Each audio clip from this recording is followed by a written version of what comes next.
औज़ुबिल्लाहिमिनश्शैतानिर्रजीम बिस्मिल्लाहिर्रहमानिर्रहीम। गिरामी कदर अहबाब, अस्सलामु अलैकुम वरहमतुल्लाहि वबरकातुहू। फ़िक़्ह के नए दर्स के साथ आपकी खिदमत में हाजिर हूँ। तयम्मुम की शराइत के हवाले से गुफ्तगू जारी थी। दो शराइत आपकी खिदमत में पेश की थी। पहली शर्त थी नियत और दूसरी शर्त थी उज़र। और आज तीसरी शर्त है तयम्मुम के लिए कि तयम्मुम के लिए जिन्स ज़मीन यानी ज़मीन की जिन्स।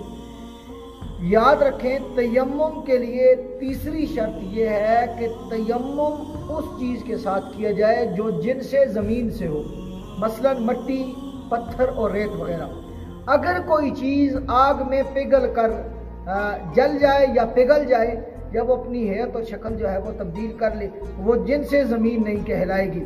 यही वजह है कि लकड़ी और सोने और चांदी वगैरह से तयम्मुम करना जायज़ नहीं। तयम्मुम की चौथी शर्त जो है वह है आज़ाए तयम्मुम पर पूरी तरह मसा करना। तयम्मुम के सही होने की चौथी शर्त यह है कि चेहरे और कोहनियों समेत हाथों पर इस तरह मसा करे कि जर्रा बराबर जगह भी खाली ना रहे और बाकी ना रहे। यानी जब वो मट्टी को जो है वो तयम्मुम करे तो वो ठीक अच्छी तरह से मल ले, कोई जगह खाली ना रहे। इसी तरह तयम्मुम की पांचवी शर्त है पूरे हाथ या अक्सर हिस्से के साथ मसा करना। यानी ये जो आपका पूरा हाथ है, आप इसके साथ या अक्सर ये उंगलियों के साथ जो है वो मसा नहीं, बल्कि पूरा हाथ जो है वो उसका या अक्सर हिस्सा जो है वो पानी का हाथों का ज़्यादा हिस्सा जो है वो उसके साथ तयम्मुम किया जाए।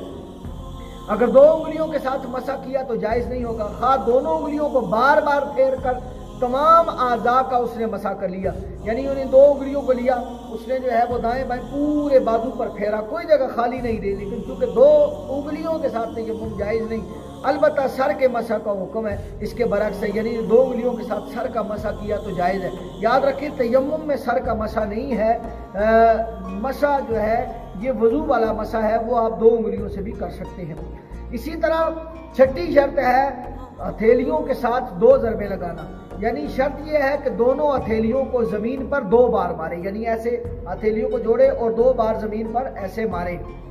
अगर दोनों दफ़ा एक ही जगह ज़रब लगाए फिर भी जायज़ है।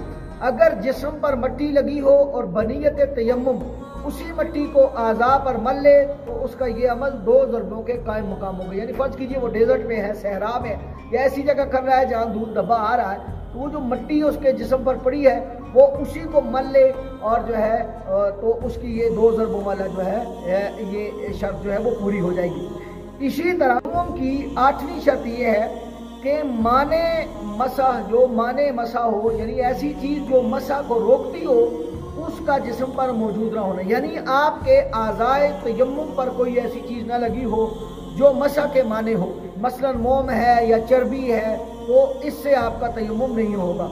इसी तरह आठवीं शर्त यह है कि तयम्मुम का सबब, यानी तयम्मुम का सबब क्या है। तो याद रखें, तयम्मुम का सबब वही है, वही तयम्मुम के असबाब हैं जो वुज़ू के असबाब हैं। यानी ऐसे काम का इरादा करना जिसकी अदायगी बगैर तहारत के जायज़ नहीं है। ये था हमारा 8 शराइत पर मुश्तमिल तयम्मुम का दर्स। अल्लाह मुझे और आपको कामिल तहारत अता फरमाए।